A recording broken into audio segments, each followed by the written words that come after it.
உன்னத பாட்டு 2வது அதிகாரம் 6வது வசனம் இப்படியாக சொல்கிறது, அவர் இடது கை என் தலையின் கீழ் இருக்கிறது, அவர் வலது கை என்னை அணைத்துக் கொள்கிறது.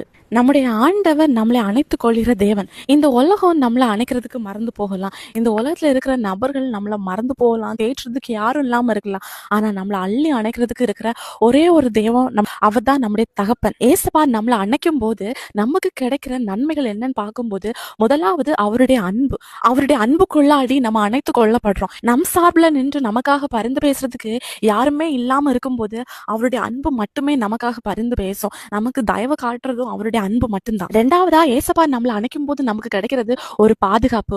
எப்படி கோழி தன்னோட குஞ்சுகளை தன்னோட செட்டையின் கீழே அப்படி அரவணைச்சு பாதுகாக்குமோ, அதே மாதிரி ஏசப்பா நம்மளை அணைக்கும் போது சத்ருவானது நம்மளை தொட முடியாது. அவருடைய பாதுகாப்பு நிழலுக்குள்ளாடி நம்ம இருக்கிறோம். இந்த பாதுகாப்பை நம்ம எப்படி சொல்லலாம்னா, ஆண்டவர் நம்மளை கேர் பண்றாரு அப்படின்னு கூட சொல்லலாம். இன்னும் மூணாவது நமக்கு என்ன நன்மை கிடைக்கும்னா, அவருக்கும் நமக்கும் உள்ள ரிலேஷன்ஷிப் இன்னும் ஸ்ட்ராங் ஆகும். நாலாவது, ஆண்டவர் நம்மளை தேற்றுவாரு. எப்பெல்லாம் நம்ம உடைஞ்சு போறோமோ, எப்பெல்லாம் அழுறோமோ, அப்போல்லாம் ஏசப்பா நம்மளை தேற்றுவாரு. அவருடைய வார்த்தையின் மூலம் நம்மளை தேற்றுவாரு. ஏசப்பா நம்மளை அணைத்துக்கொள்ள நம்ம என்ன செய்யணும் அப்படின்னா, அவருடைய பிள்ளையா நம்ம வாழணும். ஏசப்பா விரும்புற ஒரு வாழ்க்கை, அவருடைய செல்ல பிள்ளையா நம்ம வாழ்ந்தாலே போதும். ஆண்டவருடைய அரவணைப்புக்குள்ளாடி நம்ம வந்துருவோம். சாலமோன் ஞானி எப்படி சொல்றாங்க, அவருடைய இடது கை என் தலையின் கீழும், அவருடைய வலது கை என்னை அணைத்துக் கொள்கிறது அப்படின்னு சொல்றாங்க. இந்த அனுபவத்துக்கு உங்களை ஒப்புக்கொடுங்க. ஏசப்பா உங்களை ஆசீர்வதிப்பாராக.